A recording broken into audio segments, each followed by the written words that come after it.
Hello, everybody. Hello. This is Ahmad ranting, doing my 12th podcast within a couple of weeks.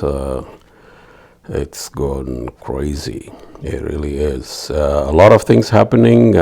This is Sunday, the 3rd of December, 2023, and the news from Gaza, the slaughtering of the Palestinians is still going on, and the butcher of Gaza, Netanyahu, is talking about symbolize and terrorism, and we are the most moral army in the world, and we are in a post-truth, and language doesn't make any sense anymore.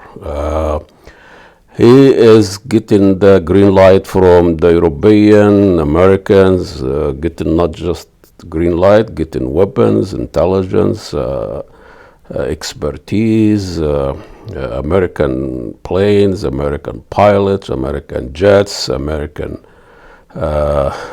fleet.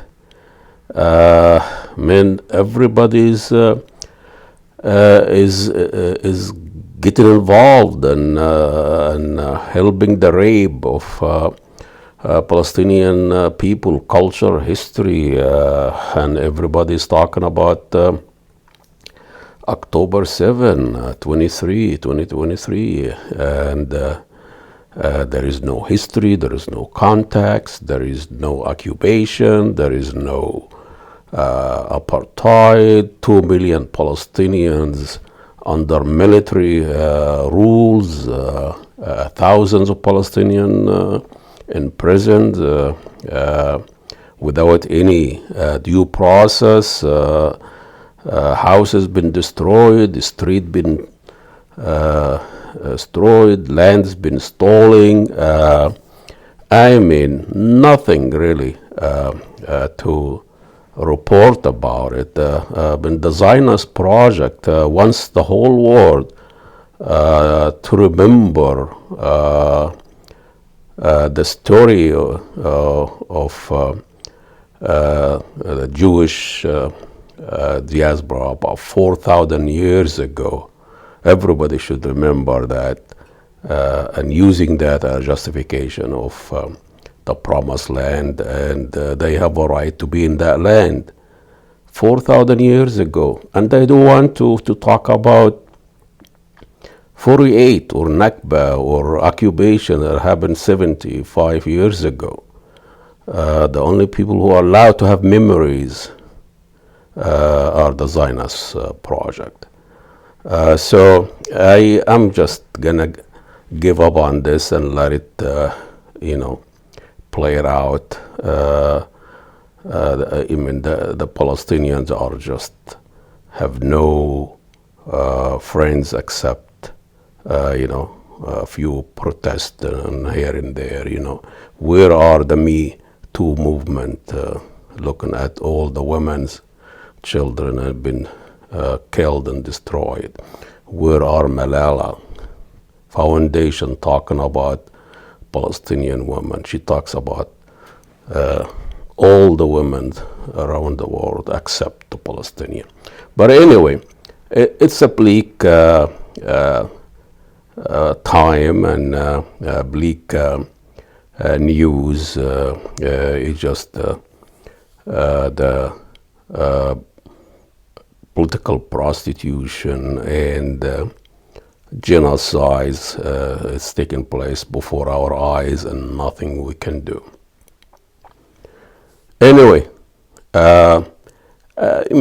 this is a holiday season, Christmas coming very soon, and I know how we can talk about holidays, but I have a sweet story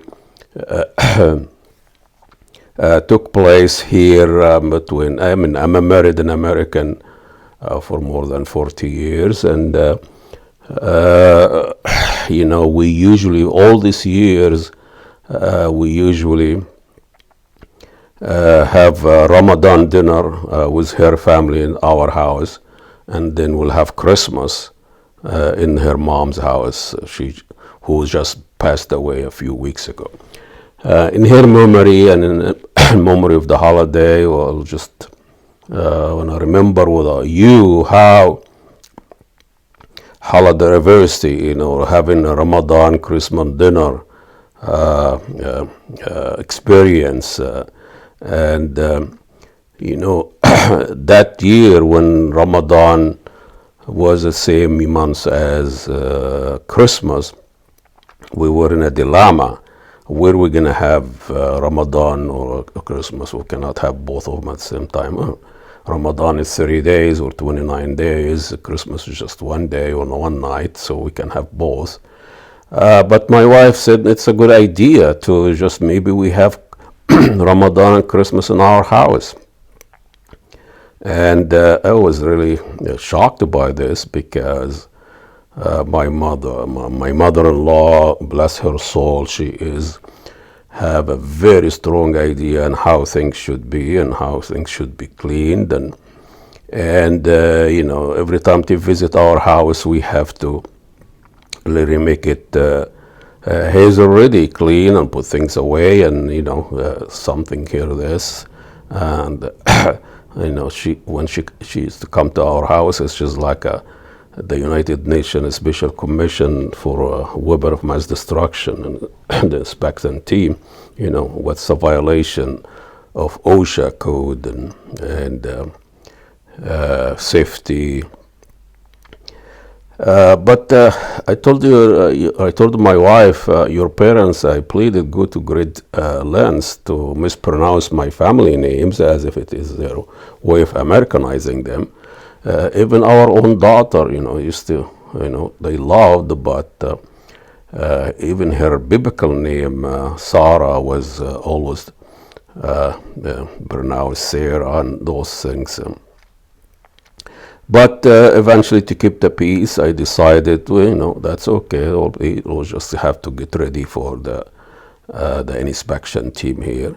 And the way we got ready for the mother-in-law visit, that was like, this happened way few years ago. I mean, we were still feeling each other, the culture, clash of culture here and there, and how much they know about Ramadan tradition. And so to get ready for the mother-in-law visit, I have to get this ethnic food cleansing in a way. All the garlic dishes has to go. It could be constitute like a chemical warfare on a dinner table. Also, we have to get ready of the pickles and molokhia, rabbits, all this heavy Ramadan dishes that we used to make, they have to go. So 2 weeks later, after we decide on a menu, we were ready for Christmas Ramadan dinner. I saw there is some similarity here by, celebrating Christmas and especially the dinner and Ramadan. We have our own dessert, kunafa, kataif, and all of that. We can, coexist with apple pop. The homemade feta dish could be peacefully sitting to the next to the turkey stuffing on a tree, Ramadan lantern ornaments, cheerfully dancing with the Christmas ornaments. So there was some kind of infusion and merged into celebration and the spectacle of it. We made sure start eating at iftar time. Of course, this is how we break our breakfast. And the in-law came and met the outlaws, and at the dinner table, we waited for break Maidan to dusk fast. My mother-in-law did what she usually do and does, praying before, and she asked us to pray. That usually involve asking God to take care and bless all those people that they were not invited or not on the table. that takes a few minutes. For somebody who grew up with 8 children, in a family with 8 children, we didn't really have to wait that long, and we just jump and whisper God's name, and then Bismillah ar-Rahman ar-Rahim, most merciful and compassionate. Then quickly jump to the serious business of gobbling the food before everybody jump in, or food all gone. I was refraining from exercising my fifth amendment, telling how we should pray or how things. Something wonderful happened. Spending Ramadan here in my new home, America, usually brings memories of the past of my family back home, of my mom and dad who passed away, during that time a few years back. And sitting on a table with everybody else, wondering about the missing family, and reminisce about my mom and my dad. And that mother-in-law's prayer was just fitting at that time, and I did not look at it as Christian prayer or Hazel prayer. It was a prayer from my mother. I looked across the table as she was and I saw my mom's face, and I even joined the prayer at the end, saying Ameen. And it was a great dinner, and peacefully. I think some other dinners, Christmas dinner or Thanksgiving in her family here, in one family, in one culture, and a mixed marriage, whatever, might be more raucous and more troubling. Somebody politics, Trump,